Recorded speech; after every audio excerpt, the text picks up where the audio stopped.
electricity consumption. We have details of what organized labor has been saying on this for you in a jiffy. Also tonight, public universities deploy national service personnel to assist with administration and other duties as strike by Senior Staff Association members and TEU begins to take a toll.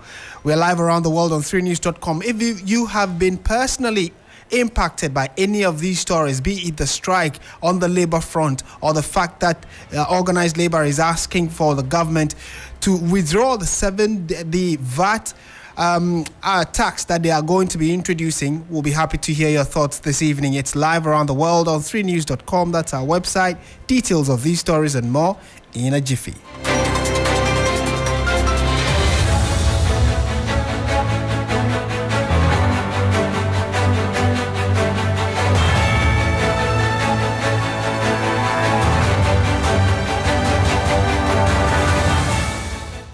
Thank you for staying with us. Let's settle for the details now. And organized labor has given government a 7-day ultimatum to withdraw their value-added tax, which is the VAT, on electricity consumption or incur the wrath of workers. It follows the Finance Minister Ken Ofori-Attah's directive to the Electricity Company of Ghana, ECG, and the Northern Electricity Distribution Company, NEDCO, to implement 15% VAT to help raise revenue for the COVID-19 recovery program.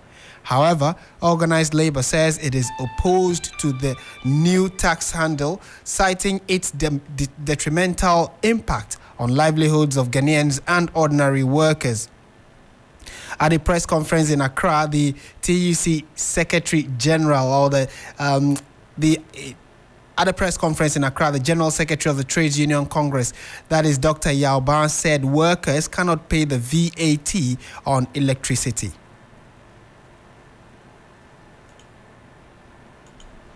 We note that since 2022, electricity tariffs have gone up by 73%. So in 2021, if you were paying 100 dollars, now that same customer is paying 100. It is also important and very, very sad, very sad to note that why government is imposing VAT on us, residential customers of electricity. Plans are far advanced to remove VAT on mineral exploration in Ghana for wealthy multinational mining companies. And the media reports that we have read that the Minister for Mines and Natural Resources, in a meeting with Ghana Chamber of Mines, assured them that that policy will be implemented in the first quarter. What kind of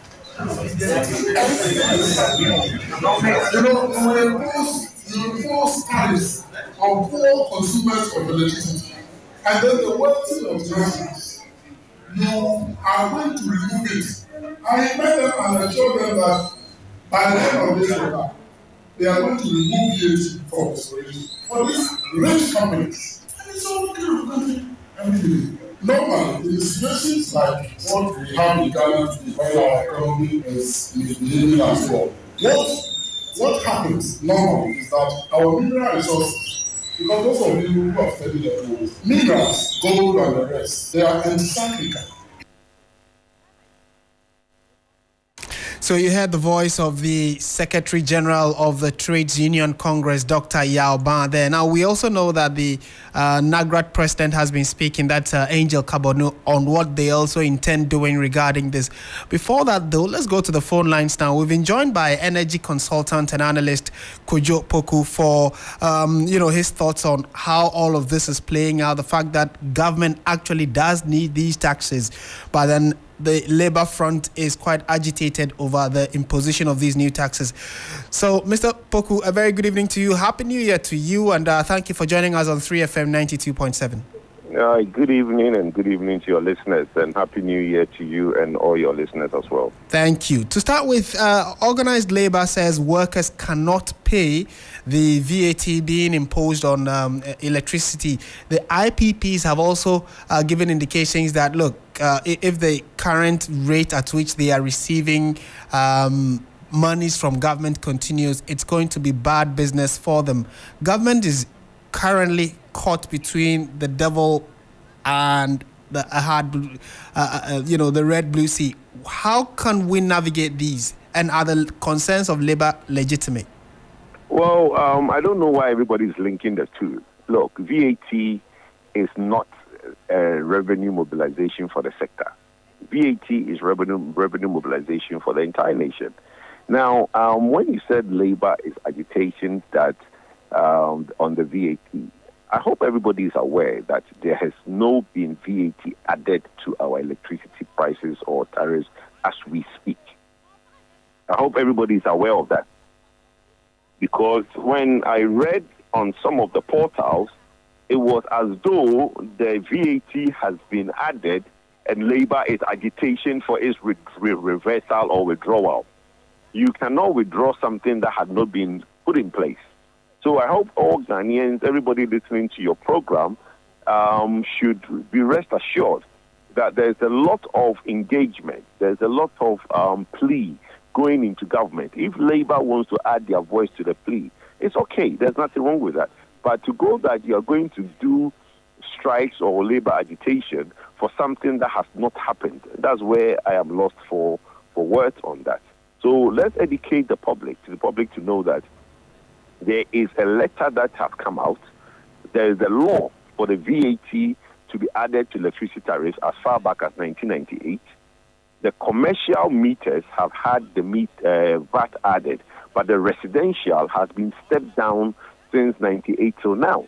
The letter that the Ministry of Finance sent out was to remind ECG and GRA that they want to now come in and enforce. Some of us and a lot of people within the country have added their voice to plead with government to basically hold back or step it down for some time. Since it's been stepped down since 98, it can be stepped down another year. When there's growth in the economy and people are making a little bit more, there is a growth in disposable income. Then at that point, maybe we can look at that increment. Yeah, but Mr. Poku, I mean, it's great that you've brought this side of the, of the conversation so we can bring clarity to the subject. So you are saying that it is not that with immediate effect, what government is asking for is being implemented because he has to go through certain processes. And so you are saying that the agitation as of now is out of place. So until no, we I'm say not, it's going to be implemented. If you are agitated, that is been added, so I'm agitating, then you are misplaced because nothing has been added. Right. If you are pleading with government that please do not add it, because if you add it, it will cause, we've all said it. Okay, everybody is saying that, look, government, please do not add it because there's hardship, people don't have disposable income. Please bear and step it down. But if Labour starts saying that they are going to agitate, going on strike for something that has not been added, that is where my confusion is. Right, but the fact that government has written for, the process, more like triggering the process for its implementation, and like you're saying, it's been dormant since 1998, then it means that the likelihood of it getting implemented is very high, for which reason they are saying that we shouldn't go there. Government intend to do it, but what we should all add our voice to is to talk to government to basically not implement. But my point that I want us to make clear and move on with this conversation is that it has not been implemented. So if it has not been implemented, why are you going to agitate for its withdrawal? Because I have read, I don't know if it's on some platform that are saying that, labor unions are threatening to go on strike if government does not withdraw the VAT on electricity. But there's no VAT on electricity, residential electricity, as we speak. Right. So what are you going to agitate for the withdrawal? So I want us to educate your public and your listeners that there hasn't been. We are all pleading with government to step it down as since it's been stepped down. Okay. Now, the other aspect of it that I wanted us to clear is that the revenue to come from the VAT is not to resolve the energy sector issues. VAT goes into consolidated fund, okay, because it goes to GRA and GRA puts their money in consolidated fund. It is not an increment in the sector to resolve the sector problems. So the sector has its own problems. The IPPs basically asking for their payment has got nothing to do with government adding the VAT. The VAT, like I said, is a law which exists in our books. And government is saying that, look, either implement it or let's then scrap it at all. Okay, so the one has got nothing to do with each other. Okay. Government needs to find money to pay IPPs. Yes. I've always said that when it comes to electricity, if we don't pay it in tariffs, we'll pay it in taxes. Because nobody pays it for us. And is it from your perspective as an energy consultant, is it likely that government will step it down, like you're suggesting that they are yet to trigger it because the agitations are rising? It's not just one group of labor that is asking for this, a number of people, and you have said that yourself, you've added your voice to the fact that government should consider the current conditions that people are living under to say that, okay, then let's step it down or let it stay where it is for at least an extra year. Government is bound to a number of things, including the fact that we are under an IMF program. Is it likely that the government will sustain this step down, or we may have to end up paying? Well, for me, it's a zero-sum game. Let me tell you why it's a zero-sum game. Government is the largest employer, okay, in Ghana. And government is also a customer of electricity. So you have your budget, which you've basically pointed out your expenditure. Now, you've given labor, I think, 24% or so increment this year in terms of wage increment. If you are to introduce 21% increase in VAT on electricity, it has a ripple effect across board.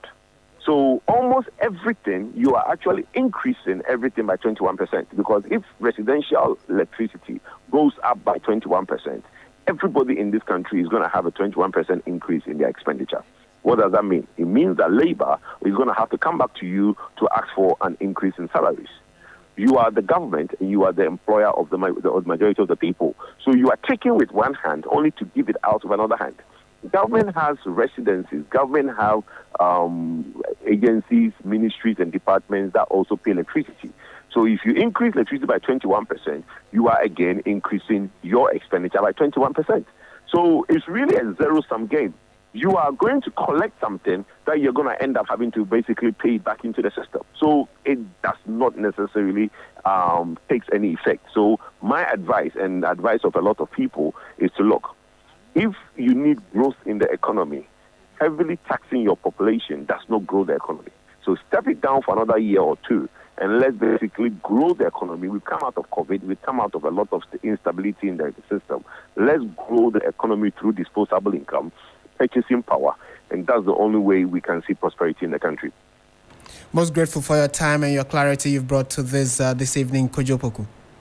Thank you. And thank you so much. Kojo Poku is an energy analyst and is a consultant as well, helping us at least have a better appreciation of this VAT that Labour is agitating against. They have given government a 7-day ultimatum saying that government should withdraw the VAT on electricity consumption, or they will advise themselves. They will be taking the law into their own hands and know what next to do. However, this has been greeted by varied reactions. One other Labour group that has raised concern about this new VAT, or the implementation of this VAT, is the National Association of Graduate Teachers, NAGRAT. Its president, Angel Kabonu, has also been speaking to the media.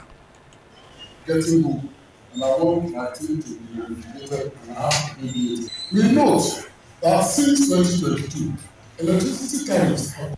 Every day, government is announcing new taxes, and government is not even embarrassed. Maybe Labour is not angry enough, and the time has come for Labour to stand for the people of this country. In fact, we are one of in the generation of Labour struggle, we are one of the most gentlest group of Labour leaders. They are lucky they don't have the people of the 70s and the early 80s. We sit with them, we negotiate with them, and yet they don't respect us. Yes. Dr. Banko talked about the social dialogue, something which was initiated by leadership of Labour, that let's have a forum for us to constantly be engaging ourselves.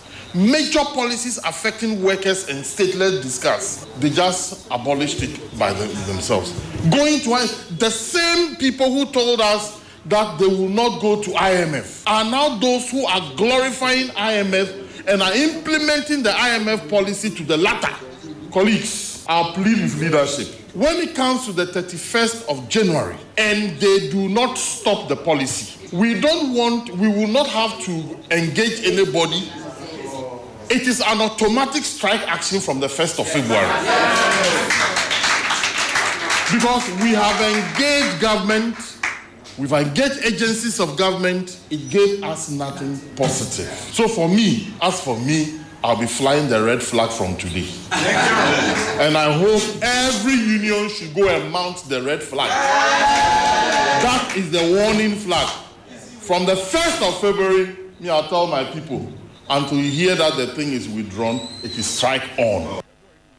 Angel Kabonu is president of the National Association of Graduate Teachers, NAGRAT. Now, the stance taken by the Workers' Union resonates with the position taken by the independent power producers on the matter. Now, in an episode, the Chief Executive Officer of the Chamber of the Independent Power Producers, Elikplim Amatogbo, argued that 21% VAT on electricity will be counterproductive and have countless adverse effects on the overall economy and the electricity sector of Ghana. Even though government has announced a 15% VAT, energy analysts say consumers will actually be paying 21% of the VAT instead of the 15% on paper. Meanwhile, Deputy Minister of Energy, Andrew Ejapamesa, says the tax is necessary because it will enable government to meet its financial obligations in the sector. He spoke earlier to 3FM when he was giving his side of the position. It's intended to raise revenue to meet some obligations of government in that sector.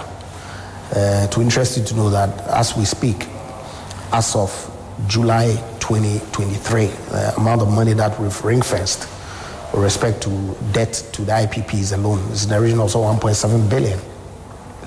35% of that, interestingly, is excess capacity payments. But it is arising after the contracts that we've signed in the past, and these obligations are due. Government has to pay for them. I'm sure you're very much aware that how government revenues are generated to pay for the goods and services is either through taxes or debt. You're very much aware of where our debt situation is. And so it's important that government looks at some mechanisms that then allows it to raise some revenue to meet its obligations. Andrew Ejapamesa is Deputy Energy Minister. So what are your thoughts on this? Do you side with Labour, or like the energy consultant said, we probably should just first of all understand that it is not being implemented? Government just want to trigger it, for which reason they've released the letter to Parliament to consider it. So what are your thoughts on this, and how does this probably directly or indirectly affect you? We'll be happy to know your thoughts on our various social media platforms. You're listening to Hot Edition on 3FM 92.7. Let's turn our attention to some other issues now, still related to labor. Now, academic and administrative activities on public universities across the country are gradually grinding to a halt, as at least 3 unions are on full-blown strike over pensions and conditions of service.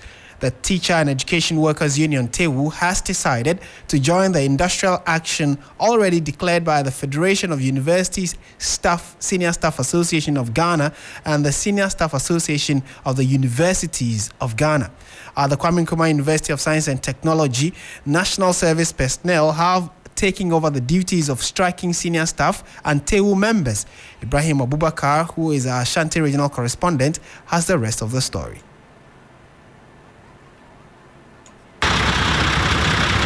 Though the 2 unions have laid down their tools, the impact of the strike is somehow minimized here at the Kwame Nkrumah University of Science and Technology. Management is using national service personnel and some contract staff to fill the vacated posts. Currently, we have nothing to do but to fall on national service personnel and contract staff. But, you know, there's an extent to which those staff can go. There are many things that we cannot do without the senior staff. At the KNUST Basic School, academic activity is ongoing under the watch of some national service personnel. But the university relations officer says the school may be forced to close down if the strike continues.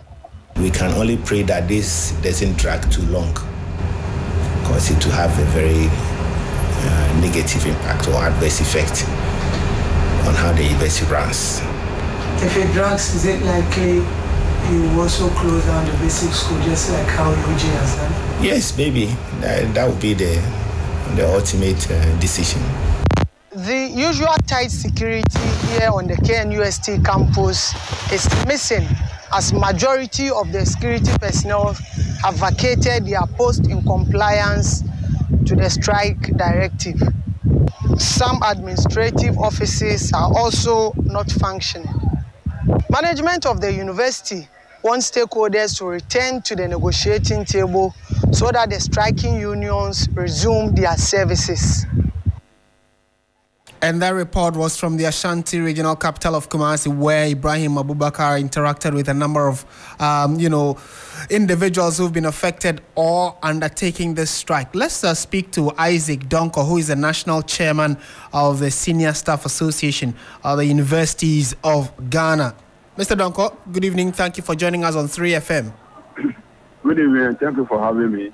Last week, we know that you were supposed to have been in a meeting with the National Labour Commission. You asked for more time because the invitation had come at short notice. What's the latest regarding your deliberation with the NLC? Yeah, my brother, we are meeting NLC tomorrow at 11 a.m. That's the latest I can report in relation to NLC meeting. And previously, when you met, what were some of the issues that came up? We know that you had issues with the fact that your major concerns of conditions of service were not being directly addressed. And so it was one of the reasons why you raised concerns. What are your expectations ahead of this meeting tomorrow? Oh, tomorrow we are not expecting anything less than government committing to the payment of our Tier 2, which has been arrest for the past 10 months. Then the recalculation on the 2010 to 2016, the Tier 2 accumulated interest. That is what we are expecting from government. Apart from that, the overtime issue has been addressed by Fair Wages and Salaries Commission yesterday in the evening around 8 p.m. They wrote a letter to us suspending their action. So the overtime matter has been resolved by GTEC and Fair Wages and Salaries Commission. So now we are pursuing the Tier 2. Right. So the major subject that you are likely to look forward to is the Tier 2. And so are you optimistic of a favorable outcome tomorrow? As a union, we are not expecting anything less than the payment of our Tier 2. And that has been our decision. And that decision is final. We need our money in our account. So apart from that, there's nothing which is going to stop us from striking. Okay. If the government is ready to pay, we are also ready to call off the strike. If they are not ready to pay, the strike will continue. Right, but Mr. Donko, I have two final questions that you can take leave of us. The first one will have to do with the current situation we find ourselves in as a country. This is a country that is under an IMF conditionality or a number of conditionalities that we need to observe. This is a country that clearly is struggling economically. The government is broke. They have said it themselves, and it is evident for you and I to see. Fortunately, President Akufo-Addo, the finance minister, have both said that the economy is taking a curve. So hopefully we will come out of the woods soon. That is why they are hoping and optimistic that you would consider some of these things. You are aware of the current situation. Government doesn't have money. Where do you expect them to get the money from to pay you? Yeah, my brother, I think this question, it doesn't even need an answer, in the sense that we are not requesting for extra money from government. We are just requesting for our pension or Tier 2, which has been deducted from our salaries. So the money is still with government. They should just release the money to our fund manager's account. We are not expecting anything less than our pension money. So our language is simple. We are still insisting that the money is not a new one that we are requesting for. Okay. Yes. Okay. Now, and the final one would be, what have you heard so far regarding the impact of your strike from the various institutions where you teach or work? What's the impact like? What assessment have you had? The impact has been great. You see, for example, the university hospital is under lock and key. The nurses, the lab technicians, all the workers there are not working. So you see, university hospital is not working. University of Ghana Basic School has been shut down. KNUST is yet to be shut down because they are using national service personnel. And very soon, if care is not taken, we are even going to lock up the place. Because we are not, our work shouldn't be done by national service persons. Okay. Mr. Donko, fingers crossed. We know you have a meeting tomorrow, so we'll definitely come back to you after the meeting. Thank you so much for making time to speak with us. Thank you. Isaac Donko is national chairman of the Senior Staff Association of the Universities of Ghana. So, as you know, all 16 public universities have their Senior Staff Association declaring a strike, which has been ongoing for a number of days now. And then, on the back of that, the Tertiary Education Workers Union, TEWU, have also joined themselves to this strike. So it looks like quite some activity on the labor front when it comes to our educational institutions. We await the outcome of tomorrow's meeting, and I would update you subsequently here on 3FM 92.7. Let's turn our attention to some other stories now. And Ghana's constitution empowers the president to make a plethora of appointments into various positions in government departments and agencies. Increasingly, these appointees foray into elective politics, particularly parliament, using their positions as springboards. In the latest electoral cycle, Francis Asenso-Boakye and Samuel Abu-Jinapor transitioned from deputy chiefs of staff to members of parliament. Dr. Stephen Amoah from Maslock, Hassan Tampuli from the National Petroleum Authority, among others, transitioned into parliament from their previous roles. As the NPP prepares for its primaries this weekend, the trend has emerged once again. From the Vice President's office, at least two appointees, Dr. Gideon Boakun and Dr. Kabiru Mahama, are in the race for two different seats. In a move described as unprecedented, the Controller and Accountant General Kwesi Kwening Bosompem is also running to go to Parliament for the constituency known as the Akim Swedru slot. Dr. Kingsley Ajiman of the Scholarship Secretariat is also in the race for the Ebuakwa South constituency. What exactly does this mean, especially on the political front, and how come we seem to be having a number of these government appointees all showing such interest of wanting to go to Parliament? We'll definitely bring you some political perspectives on it very soon when we engage Dr. Jonathan Asante Ochre, who is a political analyst. And I'm told that Doc has joined us on the line. Doc, a very good evening to you. Thank you for joining us on 3FM 92.7. So I would want to quickly go through some of the names and the positions they are known to have held earlier. So as of now, we know that two individuals in the persons of Francis Asenso-Boakye and Samuel Abu-Jinapor, who were both in the office of the president, are now in Parliament. Dr. Stephen Amoah from Maslock, Hassan Tampuli of the National Petroleum Authority are both in Parliament. They were former government appointees. And this weekend, we are likely to see Dr. Gideon Boakun and Dr. Kabiru Mahama, both from the office of the Vice President, also gunning to go to Parliament on the ticket of the NPP. This seems to be quite unprecedented, isn't it? Yes, certainly. Let me say good evening to our listeners. It is quite obvious that, or it has become obvious, so to speak, when you tend to see the dying embers of a particular government, you see that people want to secure their positions within the party and use that as a launch pad for their future political careers with respect to probably be in opposition or remaining in government. The other thing too is that there is the need, there is that psychological, warfare, so to speak, especially when you've had so many surveys and reports indicating that the party in government is likely to lose.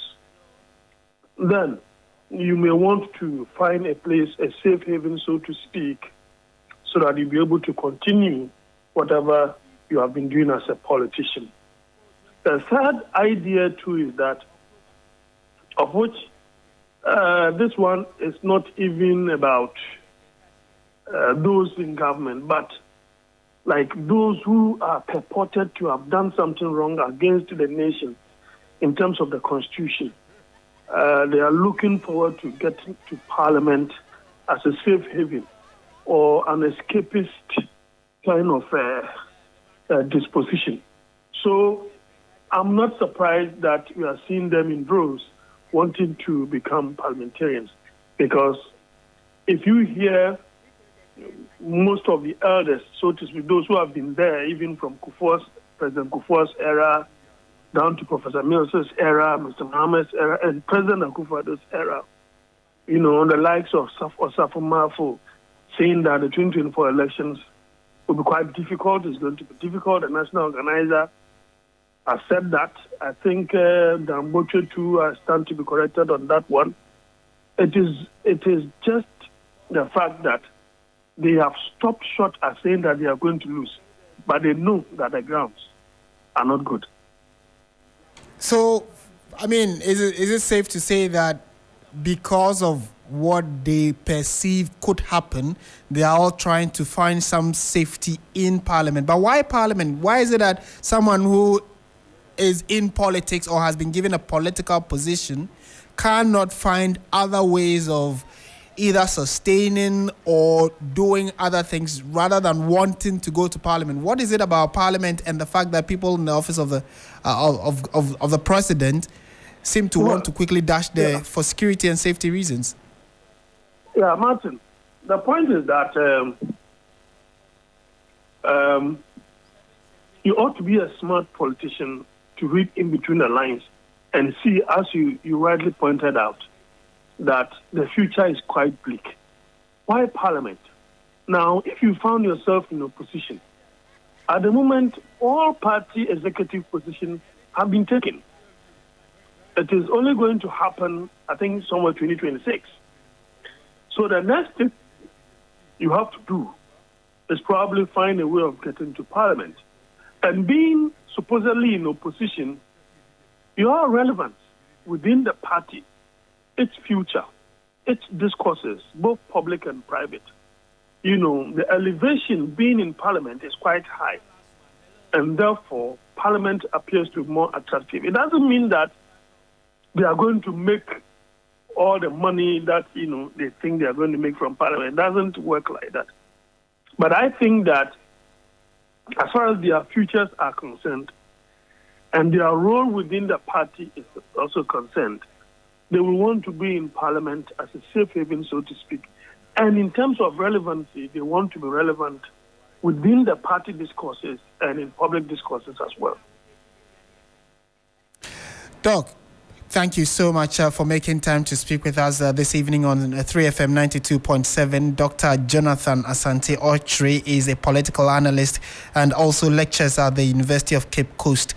This is 3FM 92.7, and you're listening to us also on 3news.com. That's our website. We are also around the world and streaming on Facebook as well. So if you've been, listening in, you can also let us know what your thoughts are on the stories we've brought to you this evening, having to do with the fact that, first of all, the 7-day ultimatum given to government to withdraw the value-added tax, which is the VAT on electricity consumption, will kick in very, very soon. So we are yet to hear from government on what they make of the fact that Labour is asking them to reconsider the fact that they are about to trigger this very law that has been dormant, we are told, since 1998.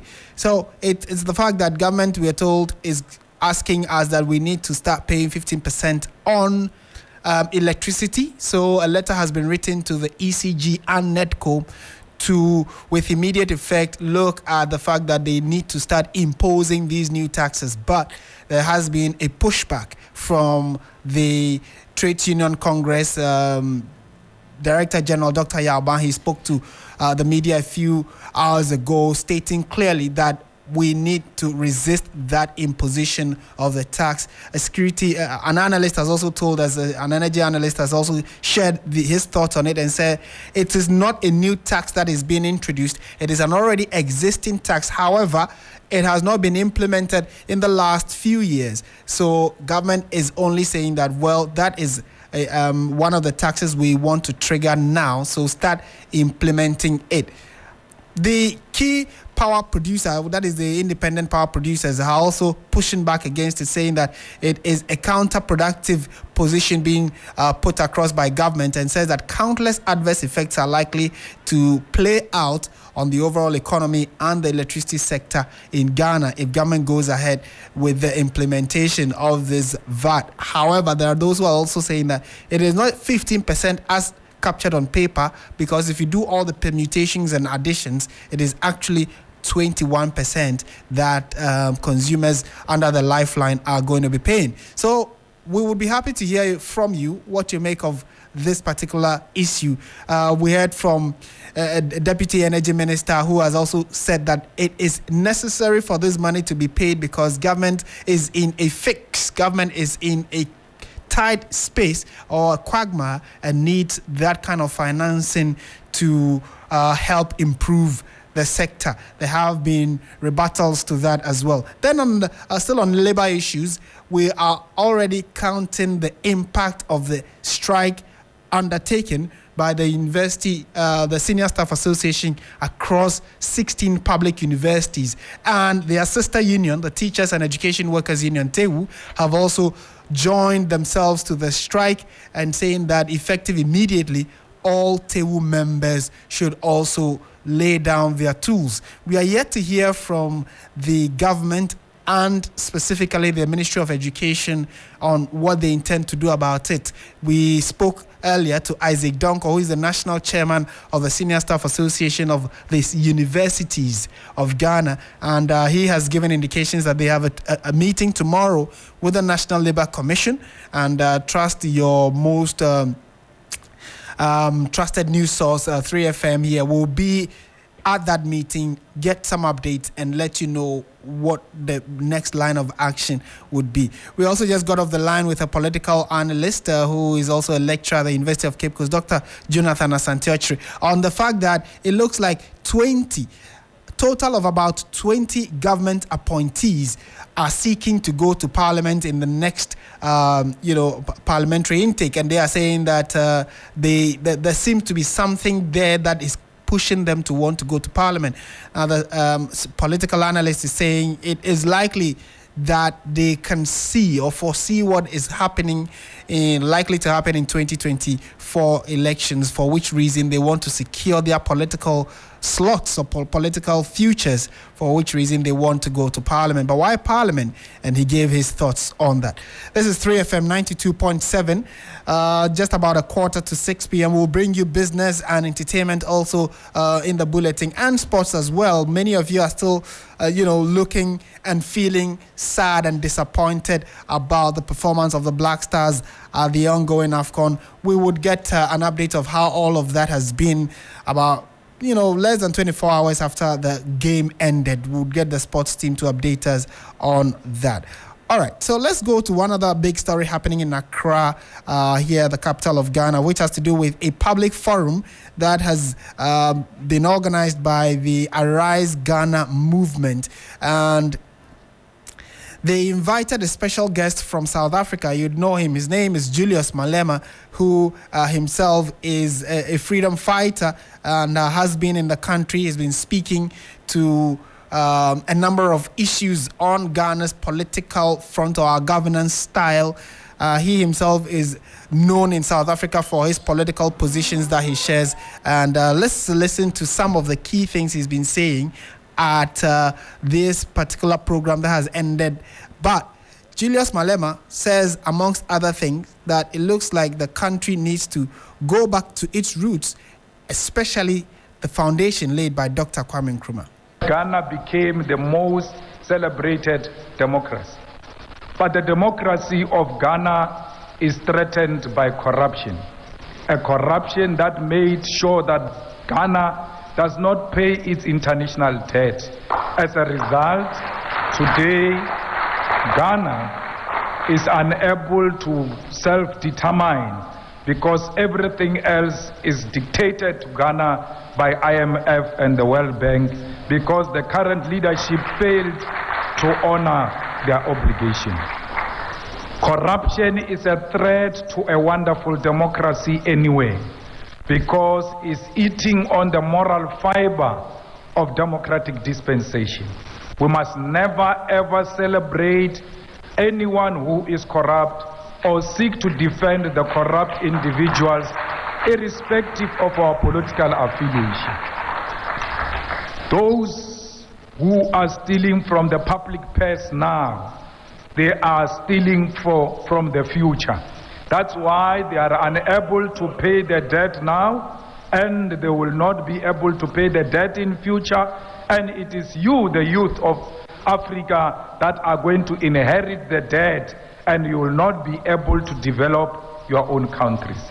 There is a tendency in the African continent of the youth defending the old corrupt because they give them the little money now and they forget the future.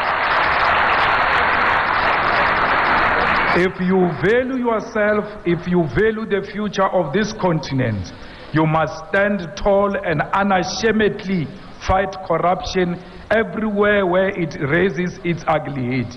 Don't care who says what. You must always speak truth to power. It doesn't matter who gets offended. The truth remains the truth, whether you are standing, whether you are sitting, whether you are sleeping, the truth will never change. And one thing you must know is that when you tell the truth to the powers that be, they may pretend now that they do not hear what you are saying. And that is the voice of Julius Malema, who is the Commander-in-Chief of the Economic Freedom Fighters, who it's a group, a political group in South Africa. He's a special guest here in Ghana speaking at the Arise Ghana Movement Forum, which has ended a few moments ago. Well, that's how we bring the bulletin to an end. Thank you very much for listening. Up next is business, and we'll bring you the latest in the world of business, sports, entertainment, all coming up. This is 3FM 92.7.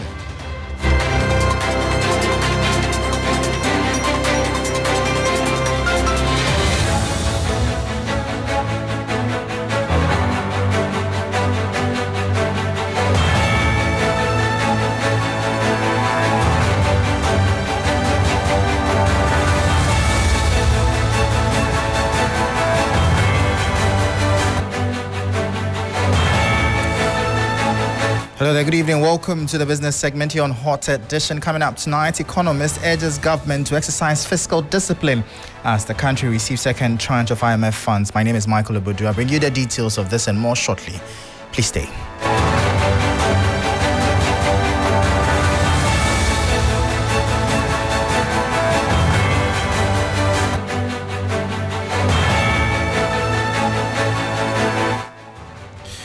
Well, thank you for staying with us. Straight to our top story now. Economist Dr. Asiedu has highlighted the need to closely monitor government's use of funds following the approval of the second tranche of the $600 million bailout funds by the International Monetary Fund. According to him, the election year poses a serious threat to government's ability to exercise fiscal discipline. He spoke to 3 Business.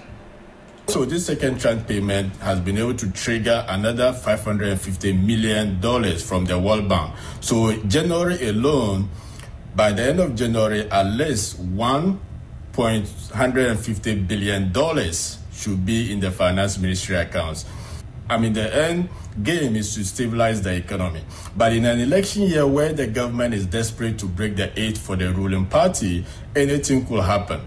Government is likely to even deviate from the macroeconomic objectives and spend recklessly on unnecessary expenditure just to be able to win votes. So that is where I am saying that Ghanaians as a whole, including the media, must all get interested. Let's police the government. Make sure that the funds, the $1.150 billion that is coming in January, are spent well. Dr. Asiedu Drisu is an economist. Now, away from that, a tax expert has, with auditing firm Deloitte Ghana, Gilbert Urenchi, is urging players within the small and medium-scale enterprises, SMEs, to prioritize tax compliance to reap the associated benefits. He points out that various tax incentives are available for SMEs, but emphasizes that unlocking these benefits hinges on consistent tax filing. He also warned of the potential consequences of non-compliance. We have on various platforms engaged SMEs on how to be tax compliant. I always say that one of the tax savings that you can make is to be tax compliant. SMEs should ensure that they are tax compliant, they are adhering to their reporting requirement, their filing requirement, and their payment requirement. Because all these things comes with cost. Should you be audited by the Ghana Revenue Authority and you are non-compliant, you are going to pay penalties as well as the interest, as well as the principal amount, and all these things are cost. So you heard the tax experts with auditing firm Deloitte Ghana, Gilbert Urenchi. Now, the Chief Executive Officer of Glyco Health, Mame Efria Boache, has attributed Ghana's low insurance penetration to poor claims payment and lack of education.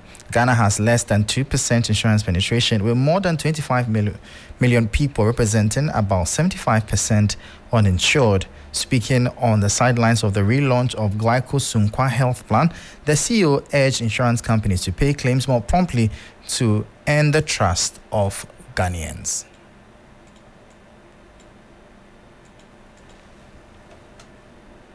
I think the penetration is low because a lot of people, I would say, first of all, either they don't know about insurance or they don't trust the insurance. And I guess the time for someone to trust the insurance system is when claims are paid promptly, and claims are honored. And so the education to the public about insurance and the onus on the insurance companies to also make sure we fulfill our obligations by paying claims. So the education, I think, has to be, massive.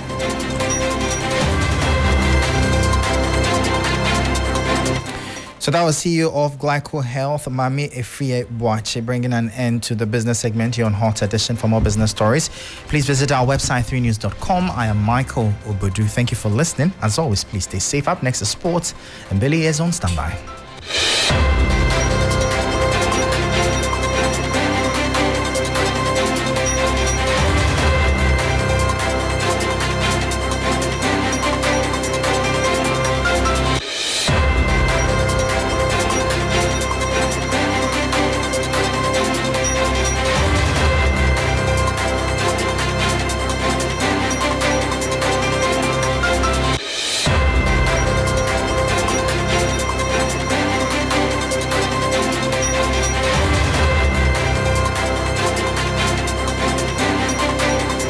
Hello, good evening, and welcome to the sports segment here on the 3FM Hot Edition. My name is Billy Shen.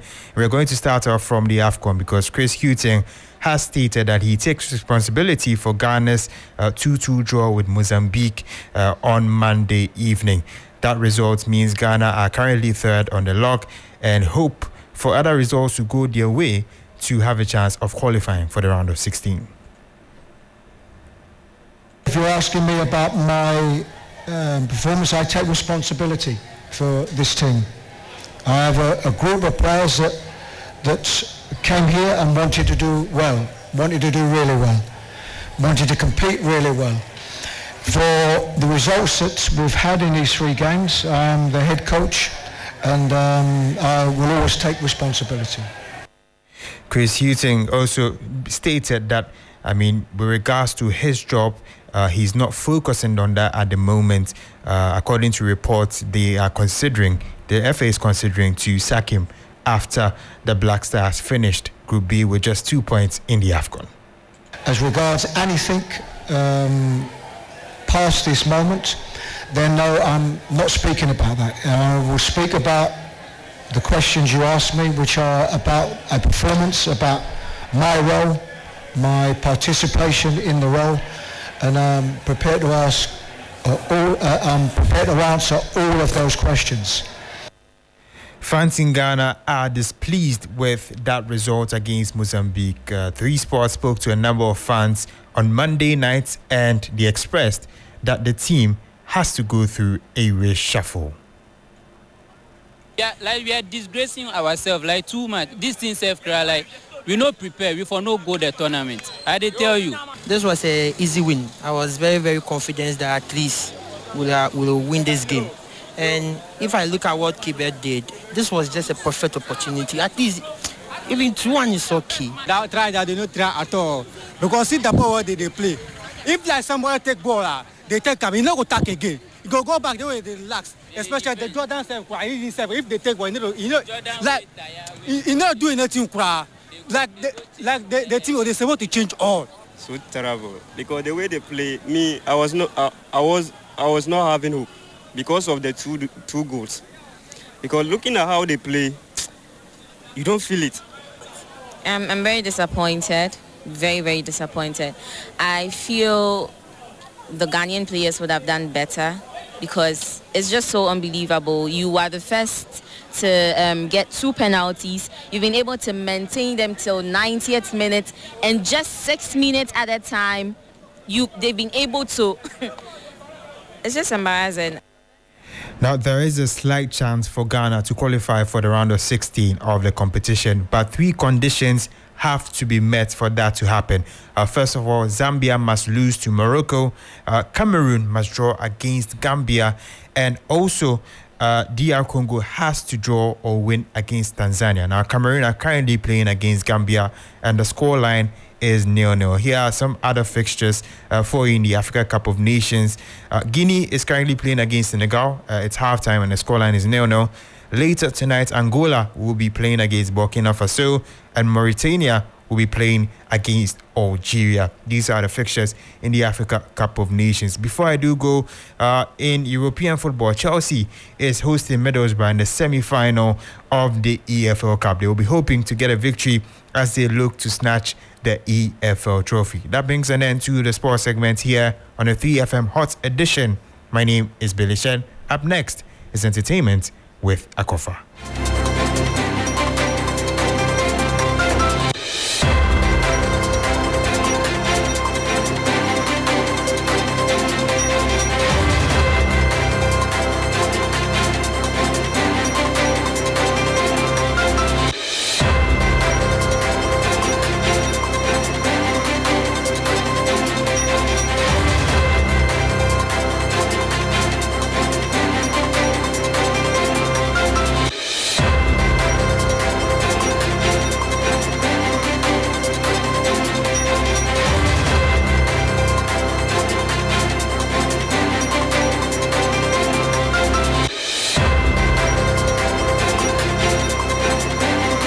Thank you very much, Bill, for bringing us up to speed in all that's happening in the world of sports. Thank you for joining us on Hot Edition on 3FM 92.7. It's now time for the entertainment news segment powered by 3 Entertainment. My name is Akofa. We begin with organizers of the Ghana Music Awards USA. They have set Saturday, April 20 for the announcement to unveil artists who will be vying for honors at the 5th edition of the awards. The CEO of Dawn's Music Production, Dartey, says this year's edition of the award promises to top all expectations. The Ghana Music Awards USA is in its 5th year. After 4 successful editions, the organizers of the annual event are gearing up for the nominees announcement for the 2024 edition, aimed at honoring some deserving musicians for contributing immensely towards the music industry in Ghana and overseas, and also some key industry players who have paid their dues in the creative industry.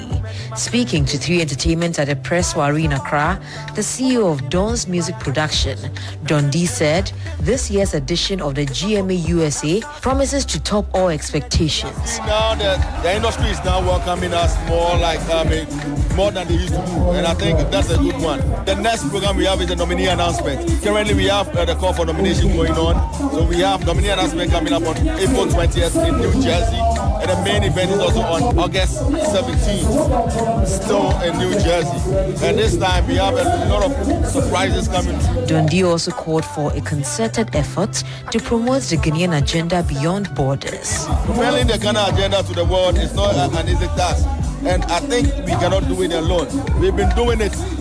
I've done so much, the team have done so much, and I think when all of us do it together, we'll be able to do it. There should be unity among the organizers in the diaspora and the ones in Ghana, and that is what is going to achieve the results we want. If we are united and pushing the agenda together. And you heard there the CEO of Dawn's Music Production, Don D, speaking to 3 Entertainment there. And before I go, Burna Boy is set to perform at the 2024 Grammys. The Nigerian star will perform live at the Grammys Award ceremony that's taking place on Sunday, February 4. His name, along with Travis Scott and Luke Combs, was added to a list that already includes Billie Eilish, Olivia Rodrigo and Dua Lipa. While African musicians have been nominated for the award ceremony over the years, Burna Boy's upcoming performance marks a historic moment as he becomes the first artist from the continent to take the Grammy stage. In addition to his performance, Burna Boy has been nominated in 4 categories at the 2024 Grammy Awards.